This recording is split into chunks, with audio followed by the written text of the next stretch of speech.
26শে জানুয়ারি দিনটি আমাদের প্রত্যেকের কাছে একটি বিশেষ দিন, আর সেই জন্য সকাল থেকেই একটু নতুন কিছু বানাতে চেয়েছিলাম।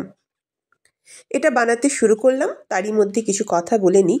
প্রতি বছর 26শে জানুয়ারি ভারতে প্রজাতন্ত্র দিবস পালন করা হয়। 1947 সালের 15ই আগস্ট ইংরেজ শাসনের শেষে স্বাধীনতা পেয়েছিল ভারত। সেই দিনটিতে স্বাধীনতা দিবস উদযাপিত হয়। কিন্তু সে সময় ভারতের নিজস্ব কোনো সংবিধান না থাকায় ব্রিটিশ সরকারের 1935 সালের গভর্নমেন্ট অফ ইন্ডিয়ার অ্যাক্টের সংশোধিত সংস্করণ অনুযায়ী স্বাধীন ভারত শাসন করা হতো। কিন্তু এর পরে ভারতের নিজস্ব সংবিধানের প্রয়োজন দেখা দিতে শুরু করে। দেশ স্বাধীন হওয়ার পরে সংবিধান সভার কথা ঘোষণা করা হয়। সংবিধান সভার সদস্যদের নির্বাচন করা হয়। Doctor B R. Ambedkar, Jawaharlal Nehru, doctor Rajendra Prasad, Sardar Vallabhbhai Patel, Maulana Abul Kalam আজাদের মতো গুরুত্বপূর্ণ ব্যক্তিত্বদের নিয়ে সংবিধান সভা তৈরি করা হয়। 1947 সালের 29শে আগস্ট আম্বেদকরের নেতৃত্বে ভারতে স্থায়ী সংবিধান প্রণয়নের উদ্দেশ্যে একটি খসড়া কমিটি গড়ে তোলা হয়। এই বছরের 4 নভেম্বর খসড়া কমিটি সংবিধান সভায় ভারতীয় সংবিধানের খসড়া জমা দেওয়া হয়। এরপরে 2 বছরেরও বেশি সময় ধরে জনগণের সঙ্গে সরাসরি আলোচনা ও নানা চিন্তাভাবনার পরে প্রস্তাবিত সংবিধানে কিছু সংশোধন, সংযোজন ও পরিবর্তন আনা হয়। 1949 সালের 26শে নভেম্বর সংবিধান সভার শেষ পর্যন্ত ভারতীয় সংবিধানের খসড়া গৃহীত হয়। সভার 308 জন সদস্য 1950 সালের জানুয়ারিতে সংবিধানের 2টি হস্তলিখিত কপিতে সই করেন। এর একটি ছিল ইংরেজিতে, অন্যটি হিন্দিতে। এর 2 দিন পর 26শে জানুয়ারি ভারতীয় সংবিধান কার্যকর হয়। আনুষ্ঠানিকভাবে সার্বভৌম গণতান্ত্রিক রাষ্ট্র হিসেবে আত্মপ্রকাশ করে ভারত। ডক্টর রাজেন্দ্র প্রসাদ হয়েছিলেন স্বাধীন ভারতের প্রথম রাষ্ট্রপতি। এতগুলো কথা বলতে বলতে দেখতেই পেলেন আমি কিভাবে আমাদের মানচিত্রটাকে ভালোবেসে তৈরি করছি। প্রথমে একটা কাগজ প্রিন্ট আউট বার করে নিয়েছিলাম, তারপর তার পেছনে পেন্সিল দিয়ে চাপ দিয়েছিলাম। এই বুদ্ধিটা ছিল আমার মেয়ের।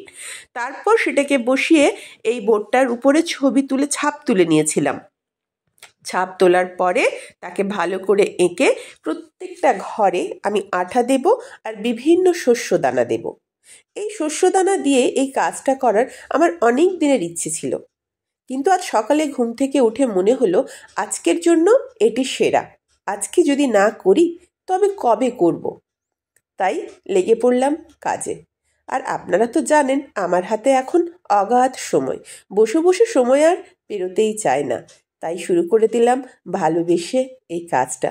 মাকে বললাম, মা, ঘরে যত মশলার কাছে যত কৌটো আছে, গোটা শস্যের বা ফোড়নের যাই আছে সব আমাকে দিয়ে যাও। মা সমস্ত কিছু দিয়ে দিল। আমি মসুর ডাল, মুগ ডাল, জিরে, এটা সাজিরে দিয়েছি, তারপরে কালো সর্ষে, সাদা সর্ষে, মিক্সড ডাল, আর দিয়েছি কালো জিরে, পোস্ত, আর একটা কী দিয়েছি, সবুজ মুগ দিয়েছি। এই সমস্ত কিছু দিয়ে আমি শুরু করলাম আমাদের প্রত্যেকটা রাজ্যকে রঙিন করতে। আঠা দিচ্ছি, খুব সাবধানে করতে হয়েছে। মাঝে মধ্যে ধারে যেগুলো ছিল অল্প অল্প করে ঝেড়ে দিচ্ছিলাম, অল্প অল্প করে লাগাচ্ছিলাম। আবার কিছুক্ষণ হয়ে যাওয়ার পর, শুকনো হওয়ার পর ওটা আবার একটু ঝেড়ে বাকি মশলাগুলোকে নামিয়ে দিচ্ছিলাম। চালেরও ব্যবহার করেছি, তিলেরও ব্যবহার করেছি, কিসের ব্যবহার করিনি। দেখুন, ভালো লাগছে? আমার তো দেখতে দেখতে যত পূরণ হচ্ছে তত ভালো লাগছে। আপনাদেরকে না পরে একদিন রিলস করে দেখাবো। এটা ভাবছি রং করব একটু। আজকে না রংটা করব না, বোর্ডটার চারিদিকে রং করলে ভালো হতো। এই বোর্ডটা আমার জন্মদিনের কেকের একটা বোর্ড ছিল, তাই তাকেই তুললাম এইভাবে সাজিয়ে।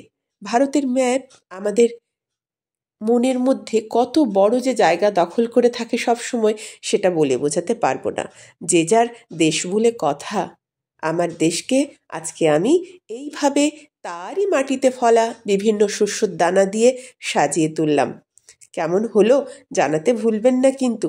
হ্যাঁ, একেবারে যে কষ্ট লাগেনি তা নয়, একটু লেগেছে, কিন্তু অনেকটা ভালোবাসা দিয়ে করেছি, তাই কষ্টটা তেমন কিছু আর মনে হয়নি। মনে হলো হয়ে গেছে বা হয়ে যাবেই। কিন্তু এই ছোট ছোট শস্যদানাগুলো মাঝে একবার ভাবছিলাম যদি এর ঘাড়ে সে পড়ে যায় তাহলে কি হবে। না দেখুন, কেউ কিন্তু কারো ঘাড়ে পড়েনি। বেশ আলাদা করে প্রত্যেকে দেখা দিয়েছে তার রূপ মেলে। কেমন হয়েছে? ভালো হয়েছে তো?